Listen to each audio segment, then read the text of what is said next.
Quand on souhaite avoir la carrière que le groupe que nous venons de voir est en train d'accomplir, l'on commence souvent par un premier album pour un jour remplir une salle aussi grande que celle-ci. Prenons quelques notes auprès du patron des masterclass, Aladji Touré, qui nous donne dans la rubrique coaching quelques conseils pour savoir comment lancer son premier album sur le marché. Suivons.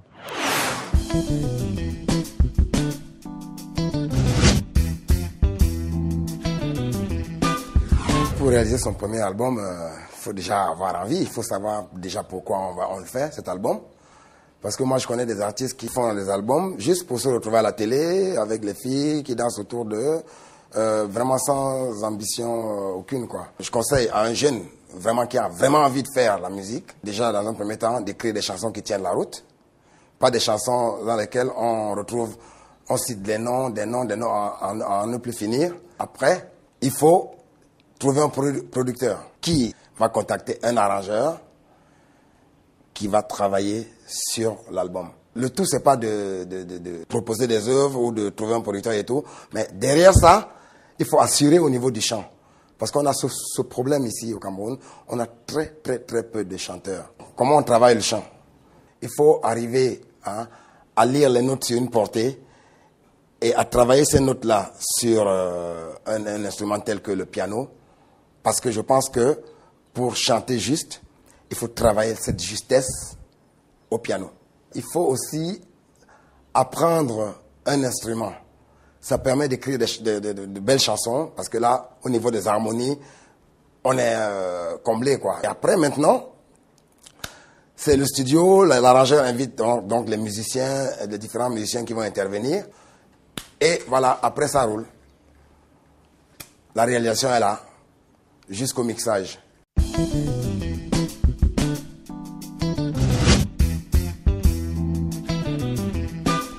Il doit écrire ses chansons, il doit trouver des mélodies qui touchent, parce que la mélodie, c'est d'une importance assez capitale. Surtout, il faut développer la technique de chant. Il faut avoir écouté beaucoup d'autres chanteurs, surtout ceux qui ont fait leurs preuves, et s'inspirer un peu d'eux. Il faut maintenant contacter l'arrangeur, il faut lui faire écouter les titres. Alors lui, il va s'occuper de la tonalité, ramener la tonalité à une tonalité qui convienne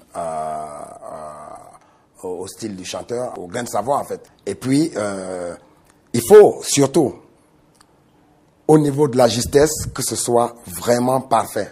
Après cette étape-là maintenant, il faut faire appel à tous ces musiciens qui vont venir intervenir. Chacun va apporter son expertise, son expérience. En général, si tous ces éléments sont réunis, on arrive à faire un bon produit. 3, la production.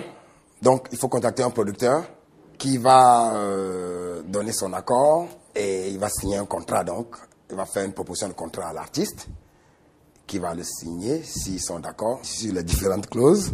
Et après, c'est l'arrangeur qui intervient dès qu'il a conçu l'introduction, les différentes harmonies qui doivent rentrer dans l'œuvre. Il fait appel aux musiciens et voilà, on commence l'enregistrement. 4e, il y a la promotion.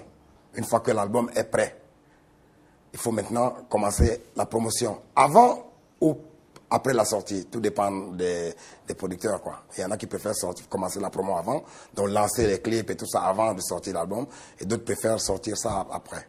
5, une fois que l'album est sorti, ça, c'est une autre paire de manches qui s'impose. En fait, l'artiste doit avoir un comportement d'un homme public, donc il ne doit pas traîner n'importe comment, il y a des choses qu'il devrait éviter. Et puis, même la tenue vestimentaire, je veux dire, il y a beaucoup de critères quoi, qui rentrent en ligne de compte une fois qu'on a sorti un album. L'expérience m'a montré que les premiers albums marchent souvent. Parce que bon, voilà, on y a concentré tout, on y a mis tout ce qu'on pouvait mettre, quoi. Mais après, ça devient de plus en plus difficile, donc il faut travailler 2 fois plus.